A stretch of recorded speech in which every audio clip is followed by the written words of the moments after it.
Hi guys, welcome back to Tiger Garage. Pinatalo ni Secretary. Hello guys, another sunny and busy day here at Tiger Garage. So we have another client.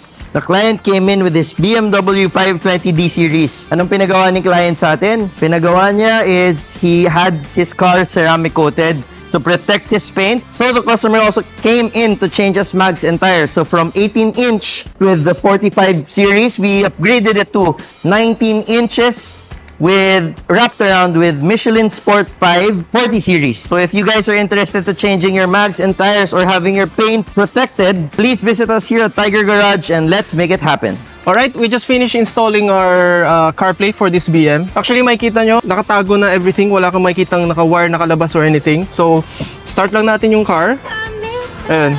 Pag start agad, makikita nyo, activate agad yung kanyang CarPlay. So, even the steering wheel buttons, they will work. As you can see now, the CarPlay is already working. So, ano yung kagandahan nitong pag-module kaysa sa Android head unit? So, for example, pag naka-module ginamit nyo, all the stock settings of the car will still remain. For example, I just long press the back button.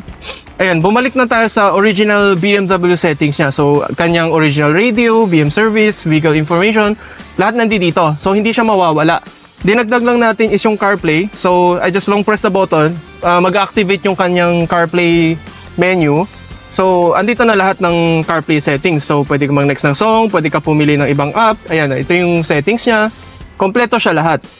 Kompleto siya lahat in terms of Apple CarPlay or Android Auto. Maliban dyan, pwede ka rin maglagay ng USB, which is yung stock BM, parang mahirap gamitin. Kaya the best choice talaga is actually to install a CarPlay module para mapagana mo lahat ng modern features. So ayan, if you guys are interested in this item or any other of our items, just give us a message and let us make it happen. As always, here at Tiger Garage, you dream it, we build it. Let us see you in the next video. Goodbye!